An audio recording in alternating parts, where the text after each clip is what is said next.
Hello class, good evening.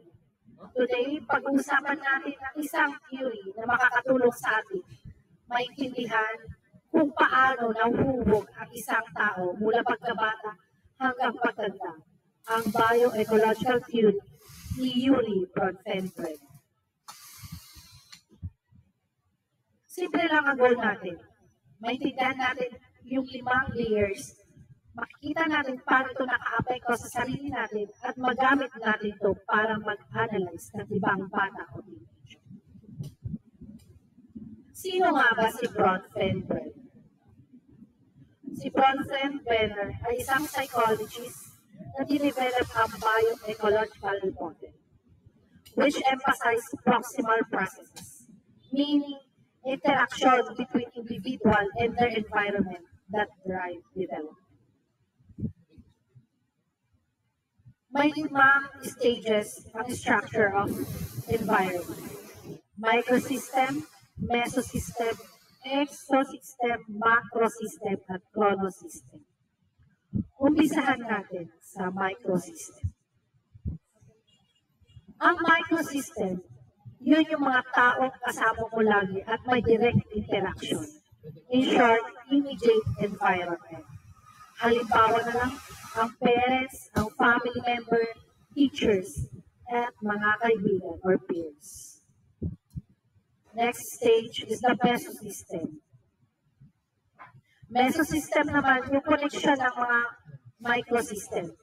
Halimbawa, paano naapektuhan ang relationship ng parents at teacher ang performance mo sa school.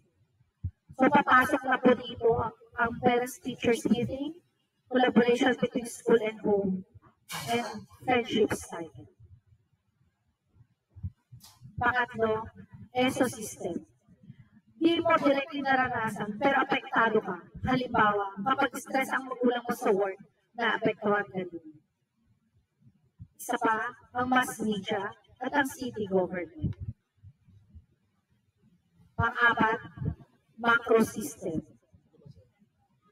Macrosystem ay parang malawak na kultura, batas at tradisyon na naka-frame sa buhay mo.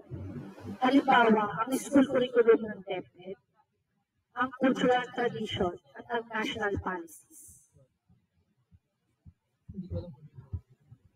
At ang panghuli, ang chronosystem. Ang chronosystem ay tungkol sa time at life event. Ang pinakamagandang example nito ay ang pandemya. Ano nga ba ang na-develop o nabago nung time ng pandemya? Sample pang isa ang technologies from typewriter to computer, ang rural to urban city.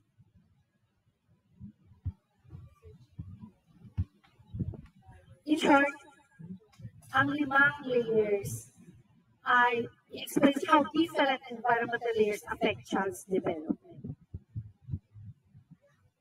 The theory reminds us that child and adolescents' development is shaped by interconnected system and relationship. Understanding these layers helps in fostering a supportive environment for growth. Sa bawat layer ng buhay, may kwento ng paglaki.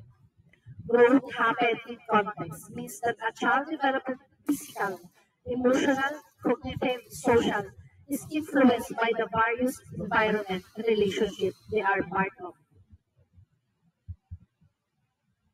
Key ideas, the context matter, family, school, community, culture, all play a role. Interaction shaped by growth, relationship and experience in this context impacts development.